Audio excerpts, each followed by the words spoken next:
Hello, this is Dr. Peter Swanz with Vital Force Naturopathy and drswanz.com. And I wanted to do a quick follow-up video, kind of piggybacking on some of the things I said last week. And I want to start by letting everyone know this is not a political issue for me. There's nothing political about what I am talking about.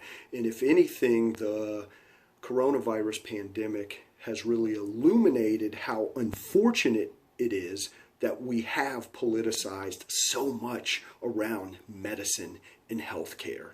When we're talking about the health, well-being, and vitality of our fellow humans, we need to let go of the politics and the opinions and the feelings that aren't substantiated in the facts. I mean, this is problematic when you look at what the American Diabetic Association is recommending for people eating, and you see how much money they get from the grain lobby group, right? It's unfortunate that money and politics are so intertwined in our healthcare system. So this is not a political issue for me.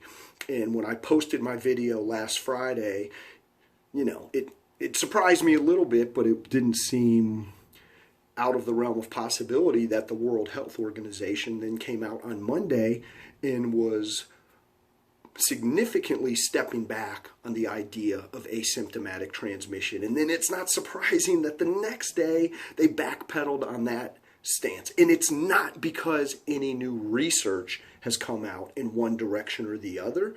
These are politically motivated agendas. This is political pressure put on the World Health Organization, I'm sure, by state governments, by national governments saying, hey, look, we've held our people on lockdown because this had this potential for being asymptomatic. 3 months later, you can't suddenly come out and say that's not the case. And again, we need the research, we need to look at the actual numbers, and we need to be basing policy on what's in the actual best interest for everyone. And when we know there's a certain group that's being impacted, we need to do things we can to protect those, not at the detriment of the rest of our fellow humans. So that's really kind of what I wanted to talk about. And, you know, the asymptomatic transmission it's a question. It is still a question. It has not been answered. But I will say again that it's so unprecedented to think of a virus as being asymptomatically transmitted, because here's what happens. When you have a virus, that's a pathogen. And a virus, a pathogen gets acquired, we get exposed to it, it gets into our body. And then we develop symptoms, right? And the symptoms and the pathogen come together to give us a picture of what the disease is, right? The pathogen is its own thing. The symptoms, that's our body's immune response to the pathogen. The symptoms themselves are not the disease, but they're the outward expression of the body working to fight this disease, to fight this infection. And then that gives us this disease picture.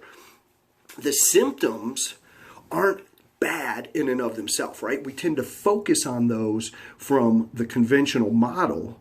And that's why we talk about asymptomatic or symptomatic. That's why we give things that often just treat the symptoms and don't necessarily tonify the overall immune system and help actually strengthen the body to fight the infection. We may take an antibiotic that fights a bacteria, but it's not strengthening the immune system. So, you know, realistically, diseases require symptoms.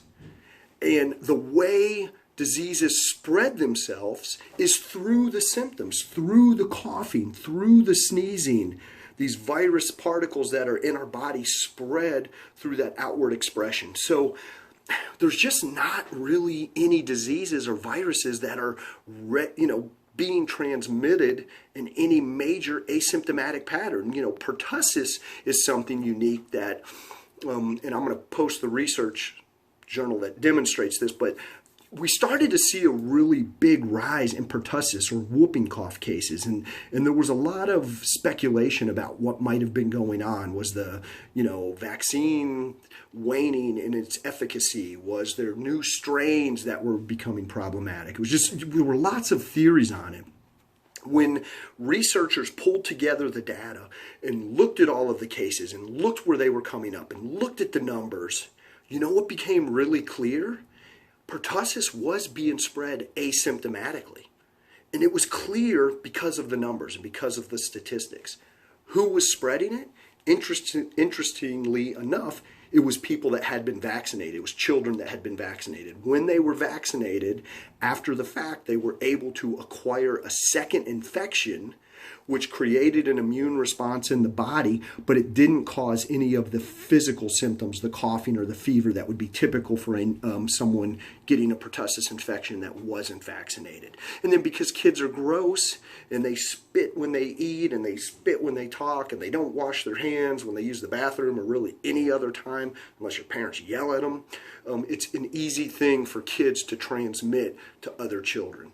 And that's really the only example that we have of some sort of regular asymptomatic transmission within the population. So this is just kind of a follow-up to that to let you know I still think there's a lot of question about that. I think the World Health Organization did the right thing when they first came out and said that this wasn't or doesn't appear to be spread asymptomatically nearly to the extent that we said it was, but we still need to look further at it. And I'm going to continue to look at the numbers and the research studies that come out, and I will share my opinion about those. So I just want to thank everyone for watching, for being kind and friendly and having open dialogues about this stuff. We need to be able to discuss this without the politics, without the emotional attachment to some ideal. When we're doing the best thing for all of our health, we're doing the right thing.